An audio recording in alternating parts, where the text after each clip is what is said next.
Badan Nasional Penanggulangan Bencana menyampaikan adanya sejumlah jasad yang ditemukan di area pemakaman, tercatat sebagai korban meninggal dunia akibat banjir dan longsor yang melanda beberapa wilayah di Sumatera. Bencana ini tidak hanya merusak rumah dan fasilitas umum, tetapi juga memengaruhi pemakaman, sehingga jasad korban sebelumnya yang telah dimakamkan kembali ditemukan oleh tim pencari. Kepala Pusat Data, Informasi, dan Komunikasi Kebencanaan, Abdul Muhari, menjelaskan bahwa kejadian ini menunjukkan betapa luasnya dampak bencana yang terjadi. Abdul menambahkan, pemerintah kabupaten telah melakukan pencocokan korban berdasarkan nama dan alamat, atau identifikasi, by name by address. Proses ini dilakukan untuk memastikan setiap korban tercatat secara tepat. Meski setiap hari masih ada penambahan jumlah korban meninggal, hasil verifikasi dari identifikasi ini memengaruhi angka resmi korban meninggal di beberapa kabupaten dan kota. Selain itu, Abdul menyampaikan perkembangan kondisi pengungsi.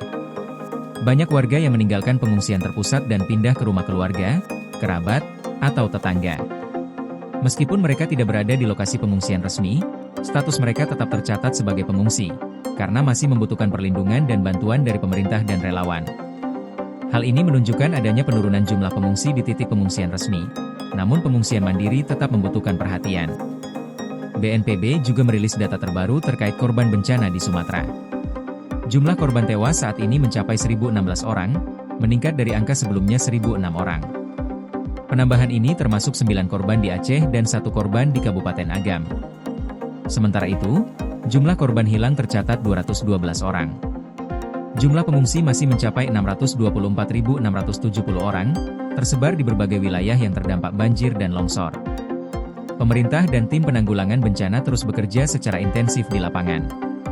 Mereka melakukan evakuasi korban terdampak, menyalurkan bantuan logistik, dan melakukan identifikasi korban secara menyeluruh. Upaya ini dilakukan untuk memastikan keselamatan masyarakat, mempercepat pemulihan wilayah terdampak, serta memberikan data yang akurat bagi perencanaan bantuan dan rekonstruksi pasca bencana. Dengan kondisi ini, pemerintah menghimbau masyarakat untuk tetap waspada terhadap potensi bencana susulan dan mengikuti arahan tim penanggulangan bencana. Penanganan dampak bencana yang tuntas diharapkan dapat membantu warga kembali pulih, sekaligus meminimalkan risiko kehilangan nyawa di masa mendatang. Koordinasi PLN dengan TNGL jelang Hari Kesaktian Pancasila, listrik terbangun, alam tetap lestari. Panen perdana garam Aceh. PLN hadirkan energi untuk UMKM di momen menyambut Hari Kesaktian Pancasila.